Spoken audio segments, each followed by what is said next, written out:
Okay, अब dynamic programming start करने जा रहे हैं। डायनामिक प्रोग्रामिंग में काम हम लोग कर क्या रहे होते हैं, सबसे पहले हम लोग डायनामिक प्रोग्रामिंग का एक बेसिक डेफिनेशन में दे देता हूँ। उसके बाद ये ऑफ कोर्स ये चैप्टर भी दो पार्ट्स में कवर किया जाएगा। ये पार्ट वन है, इसके बाद पार्ट टू कवर कर लिया जाएगा। इसके जो सिलेबस है, इस पार्ट में हमारा बहुत ज़्यादा कोड नहीं है, कोड बहुत ज़्यादा नहीं है, मेजरली एल्गोरिदम और इम्प्लीमेंटेशन आना ज़रूरी है। उसके बाद ये चैप्टर हो जाता है इजीली। ठीक है, सबसे पहले समझते हैं डायनामिक प्रोग्रामिंग होती क्या है। तो डायनामिक प्रोग्रामिंग में हम कर क्या रहे होते हैं, हम लोग जो है सॉल्व करते हैं कई सारे ओवरलैपिंग सब प्रॉब्लम्स को, उनके कैश करते हैं या फिर स्टोर करते हैं, और फिर जो है इसको रीयूज़ करते हैं सोल्यूशन फाइंड आउट करने के लिए। सिंपल शब्दों में इससे पहले हम लोगों ने एक आइडिया पढ़ा था, इसको हम लोग बोलते हैं डिवाइड एंड कंकर, डीएनसी। ये जो हमने सेकंड चैप्टर में पढ़ रखा था। डिवाइड एंड कंकर क्या कहता है कि कोई एक बड़ा प्रॉब्लम है, उसको छोटे छोटे पोर्शन में तोड़ो। ठीक है, छोटे छोटे पोर्शन में तोड़ो और फिर हर पोर्शन को इंडिविजुअली सॉल्व करो, और फिर उन सारे इंडिविजुअली सॉल्व करने के बाद वापस उनको कंबाइन करके ये पूरा सोल्यूशन वापस वापस मिल जाएगा हमको, इस पूरे बड़े प्रॉब्लम का सोल्यूशन मिल जाएगा। ये जो डिवीजन का काम करते थे हम कैसे करते थे, रिकर्शन के थ्रू करते थे। Is it? हाँ, रिकर्शन के थ्रू करते थे हम लोग, एज पर बेसिकली जो हमारा डीएमसी में जैसे हमने सीखा था बेसिक में। अब ज़रा ये समझने वाली बात है कि हमने बोला कि एक बड़ा प्रॉब्लम लो, उसको अलग अलग प्रॉब्लम में तोड़ो और हर एक पार्ट को इंडिविजुअली सॉल्व करो। लेकिन कई बार ऐसा हो जाता है कि वो जो सब प्रॉब्लम्स हमने निकाली हैं, तो वो जो है ओवरलैपिंग होती हैं। यानी कि मान लो मैंने जब इसको अलग अलग पार्ट्स में तोड़ा तो ये प्रॉब्लम और ये प्रॉब्लम सेम ही थे। लेकिन डीएनसी क्या करता है, इन डिवाइड में अगर हम क्या कर रहे थे, इसको भी अलग से सॉल्व कर रहे थे, इसको भी अलग से सॉल्व कर रहे थे, जबकि इसका सोल्यूशन मान लो अगर एक्स था तो इसका सोल्यूशन भी एक्स ही है। तो अगर मैंने ये प्रॉब्लम सॉल्व कर लिया तो मैं इसको अलग से सॉल्व करने की जरूरत थी नहीं, इसको मैं सीधा इसका सोल्यूशन यहाँ से उठा करके इसमें डाल सकता था। लेकिन मैं ऐसा नहीं कर पाता हूँ बिकॉज मैं डिवाइड एंड कंकर इस्तेमाल कर रहा हूँ और मेरे पास रिजल्ट स्टोर करने का कोई तरीका नहीं है। इसीलिए जो है हमारे डीपी या फिर डायनेमिक प्रोग्रामिंग हमें कहता है कि एक काम करो, सबसे पहले तो ओवरलैपिंग प्रॉब्लम सॉल्व करो, और एक बार प्रॉब्लम को सॉल्व कर दे रहे हो तो उसका रिजल्ट स्टोर कर लो, और जब जब जरूरत पड़े उस सोल्यूशन को रीयूज करो। इसका एक प्रॉपर एग्जांपल हमको मिलेगा फिबोनाची नंबर से। फिबोनाची नंबर से हमें पता है कि भाई साहब ये होता है कि मान लो 0 और 1 पहले रहते हैं, फिर अगला एलिमेंट 0 प्लस 1 इन दोनों को ऐड करके मिलेगा, फिर जो 2 है वो 1 1 को ऐड करके मिलेगा, 3 है वो 1 2 को ऐड करके मिलेगा, एंड सो ऑन। इस तरह फिबोनाची नंबर चलता है। जो उसका रिकर्सिव रिलेशन होता है वो ये होता है कि कोई भी एलिमेंट n, वो n माइनस वन और n माइनस टू को जोड़ करके बनता है। ये हमने जो है चैप्टर वन रिकर्शन के अंदर देख रखा था। तो इसको इसका कोड जो रिकर्सिव वाला है वो मैं बेसिक वाला कोड में नहीं बताऊंगा बिकॉज दैट्स ऑलरेडी कंप्लीट। पर अगर हम जो हमारे बेसिक जो हमने इनिशियली रिकर्शन में जिस तरह से हमने किया था, अगर उस हिसाब से हम देखें, तो अगर मुझे एफ ऑफ सिक्स निकालना है, मुझे फिबोना की सीरीज का जो मुझे सिक्स एलिमेंट निकालना है, तो बेसिकली होगा ये कि as per this recursive relation F six F five F four में आएगा, F five F four F three में आएगा, F four again F three F two में आएगा, यहाँ पे एफ थ्री अगेन टूटेगा, सॉरी, एफ टू और एफ वन में, और एफ टू फर्दर टूटेगा एफ टू और एफ वन और एफ जीरो में। ठीक है, फिर F three again F one F zero, F two F one F zero. इस तरह से पूरा इतना बड़ा एक रिकर्शन ट्री हमारे सामने बन के आ जाता है। लेकिन अगर मैं यहाँ पर देखूँ तो एक इम्पॉर्टेंट पॉइंट है। मैं देख पा रहा हूँ कि मुझे जो है मेरा ऑफकोर्स मेरे रिकर्शन में जो फिबोनाची सीरीज में जब मैं बना रहा होता हूँ तो मेरा जो बेस केस होता है वो हमेशा होता है कि एफ ऑफ वन या फिर एफ ऑफ जीरो, वहाँ पे वो मेरा बेस केस रहता है। अब मैं यहाँ पे देख पा रहा हूँ कि F of zero, F of six जो है वो मैंने सिर्फ एक बार निकाला, एफ ऑफ फाइव मैंने एक बार निकाला, एफ ऑफ फोर मैंने दो बार सॉल्व किया है। एफ ऑफ फोर अगर देखा जाए तो इतना बड़ा होता है ये इतना बड़ा चीज़ एफ ऑफ फोर है, इसको मैंने दो बार सॉल्व किया है, यहाँ पे एक बार, यहाँ पे एक बार। ठीक है, तो इतनी मैंने, अगर मैं इसका सोल्यूशन एक बार स्टोर कर लेता, अगर यहाँ पे मैंने सॉल्व कर एक बार स्टोर कर लिया तो मैं दूसरी बार नहीं निकालना पड़ता। लेकिन मैंने क्या किया, निकाला है, बिकॉज मेरे पास रिजल्ट स्टोर करने का कोई तरीका नहीं है। Is that clear? तो अब हम लोग क्या करेंगे, रिजल्ट को स्टोर करने का तरीका निकाल पाएंगे। स्टोर कहाँ करेंगे, तो बेसिकली किसी एक वन डायमेंशनल या फिर एक मल्टी डायमेंशनल टेबल के अंदर। तो मैं यहाँ पे क्या करता हूँ, मैंने कोड लिखा डेफ फिबोनाची अंडरस्कोर डीपी, क्योंकि अब हम लोग उसको डिपो आई मीन डीप जो है डायनेमिक प्रोग्रामिंग से सॉल्व करने जा रहे हैं। इसमें मैंने जो है पैरामीटर ले लिया एन, जो मैंने मुझे nth टर्म दे देगा फिबोनाची सीरीज का। फिर मैं लिखा if n equal to zero या n equal to one return n। ये हमारा बेस केस है ऑफ कोर्स। अगर जो है मैं जीरो एलिमेंट की बात कर रहा हूँ तो ऑफ कोर्स मैं जीरो मिलेगा। अगर मैं फर्स्ट एलिमेंट की बात कर रहा हूँ, जो फर्स्ट पोजीशन पे जो एलिमेंट है उसकी बात कर रहा हूँ, तो n मिलेगा, आई मीन वन मिलेगा। ठीक है, अगर इन दोनों अगर बेस केस नहीं है तो फिर मैं क्या करता हूँ, एक एरे बनाता हूँ। जो और एरे का साइज होगा basically 0 multiplied with n plus one. Basically जितना जो नंबर का एलिमेंट मुझे बोला है, मतलब अगर मुझे फिफ्थ एलिमेंट पूछा है तो मैं फिक्स साइज का एरे बनाऊंगा। और फिर जो एरे इंडेक्स वन है, एरे इंडेक्स वन है उसको वन पे सेट कर दूंगा। जीरो तो already zero, array index zero तो ऑलरेडी जीरो पे सेट है, एरे इंडेक्स वन को मैं वन पे सेट कर दूंगा। ठीक है, फिर बोलूंगा मैं for I in range two से लेकर एन प्लस वन, टू से लेकर एन प्लस वन, क्योंकि देखो अगर एरे इस तरह का है, इधर जीरो है इधर वन है, तो इसके आगे से मुझे काम करना है। और एन प्लस वन ऑफकोर्स मतलब ये एन पे जाकर के रुक जाएगा।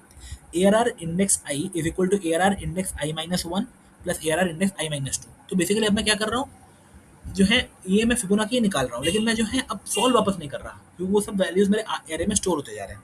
और मैं लास्ट में रिटर्न कर रहा हूँ ए आर आर एन। ठीक है, तो अगर इस हिसाब से अगर मैं एफ ऑफ सिक्स निकालूंगा तो एफ ऑफ सिक्स निकालने के लिए मुझे क्या बनाना है, एक सात साइज का array बनाना पड़ेगा, सेवन साइज का। जी one two three four five six, इस साइज का मुझे एरे बनाना पड़ेगा। मेरे पास है यहाँ पे जीरो, यहाँ पे है वन, मैं लेकर के जो है बेसिकली सिक्स पोजिशन तक जाऊँगा, यहाँ तक जाऊँगा। ठीक है, तो ये वाला टर्म मेरा क्या होगा, zero, zero plus one one, ये वन प्लस वन टू, ये वन टू मिला करके थ्री, थ्री टू थ्री मिला करके फाइव। मेरे पास आंसर आ गया।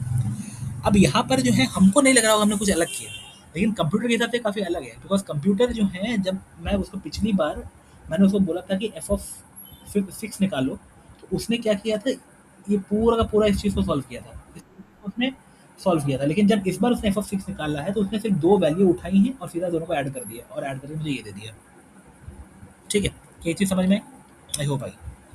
ठीक है, तो इसका जो ये जो है बेसिकली ये जो कोड है इसका जो है स्पेस कॉम्प्लेक्सिटी ऑफ कोर्स जो है लीनियर है।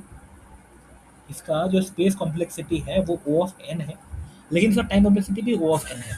इससे पहले वाला जो टाइम कॉम्प्लेक्सिटी था वो एक्सपोनेंशियल में चला जा रहा था, लेकिन उसका स्पेस कॉम्प्लेक्सिटी ऑफ कोर्स ज़्यादा नहीं था, स्पेस कॉम्प्लेक्सिटी सिंगल ही था, लेकिन टाइम कॉम्प्लेक्सिटी जो है अब O ऑफ n स्क्वायर में चला जा रहा था। यहाँ पे टाइम कॉम्प्लेक्सिटी काफ़ी कम है, लेकिन space complexity O of n है।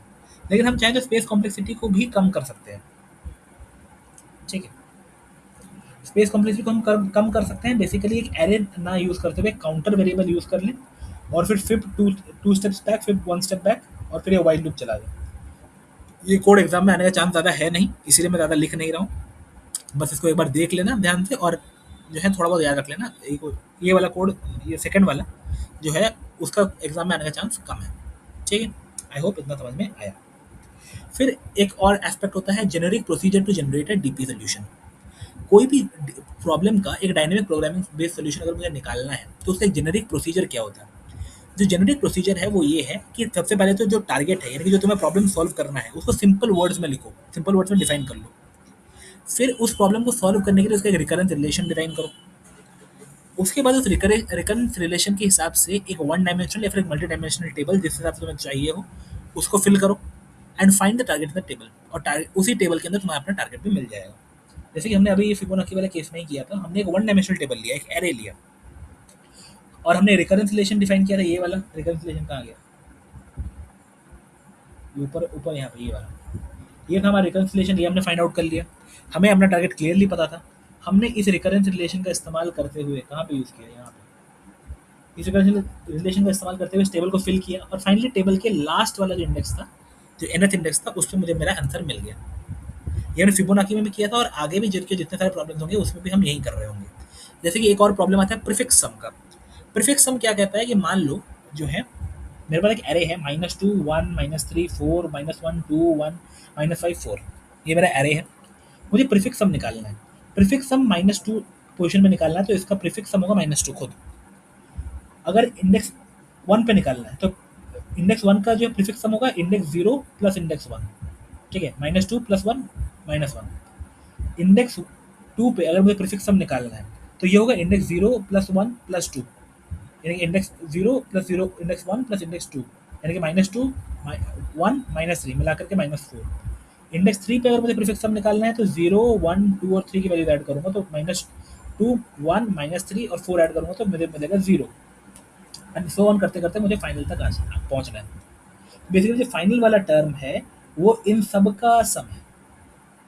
जो ये वाला टर्म है वो इसका सम है, ये वाला टर्म है इसका सम है, एंड सो ऑन। ठीक है, ये प्रीफिक्स सम का आइडिया है। तो प्रीफिक्स सम जो है डायनेमिक प्रोग्रामिंग से सॉल्व करने का सिंपल तरीका क्या है कि भाई साहब def prefix sum underscore DP और आपने पास कर दिया ARR, prefix underscore sum 0 multiplied with len ARR करना है, प्रीफिक्स अंडरस्कोर सम इंडेक्स 0 को एआरआर 0 के बराबर सेट करना है, क्योंकि उसको तो और कहीं से सेट नहीं कर सकते। ये पहला वाला जो प्रीफिक्स सम का एरे है उसमें ये वाला टर्म एरे का 0 वाला टर्म ही होगा, इसको मैंने अपने से सेट कर दिया। फिर मैं क्या करूंगा, फॉर आई इन रेंज 1 से लेकर के len A R R, prefix underscore sum index I जो होगा वो होगा basically prefix underscore sum I minus one plus A I plus A R R I. ये दिख भी रहा है ऑफकोर्स, एक सेकंड, ये चीज़ मुझे ऑफकोर्स एब्सोल्युटली क्लियर भी है, क्योंकि अगर देखा जाए तो ये वाला जो इंडेक्स नंबर 1 पे जो वैल्यू है वो है इंडेक्स 2 का प्रीफिक्स सम, इंडेक्स 0 का prefix sum plus A R R one. अगर मैं इंडेक्स मान लो अगर ये 4 ये 5, अगर मुझे प्रीफिक्स सम निकालना है इंडेक्स 5 का तो वो है basically prefix sum of index 4 plus A R R 5, यही तो है। तो इसी चीज़ को मैंने बस, यही मेरा रिकरेंस रिलेशन है, इसी को मैंने इधर लिख दिया है। और क्योंकि ये जो है प्रीफिक्स सम नाम के इस एरे में स्टोर होता हुआ जा रहा है, तो ऑफ कोर्स ये जो है एक डायनामिक प्रोग्रामिंग का ही एक इंस्टेंस है, बिकॉज डायनामिक प्रोग्रामिंग में हम करते क्या है, वैल्यू को एक वन डायमेंशनल टेबल में स्टोर करते हुए चलते हैं। ठीक है, कूल। अब बात करते हैं मैक्स सम सब एरे की। अगर मुझे मान लो एक एरे दिया हुआ है, उसमें मुझे एक सब एरे फाइंड करना है जिसका सम मैक्सिमम है, तो उसके लिए ये कोड है। इस कोड के बारे में ज़्यादा एक्सप्लेनेशन दिया नहीं गया है बुक के अंदर, तो ऑलमोस्ट चांस है कि ज़्यादा ना आए, तो बस इस कोड को एक बार बस देख लेना ध्यान से। लेकिन कोड जो है छोटा है तो चांस है कि आ सकता है, तो बस छोटा सा कोड है और एकदम ऊपर वाले से इंस्पायर्ड है, तो इसको बस देख के एक बार याद रख लेना। With this part 1 of this chapter has been completed. इसके बाद जो है लॉन्गेस्ट सबसिक्वेंस सबस्ट्रिंग और नैपसैक वाले पार्ट है वो मैं इसके बाद कंप्लीट करा दे रहा हूँ। ठीक है, थैंक यू।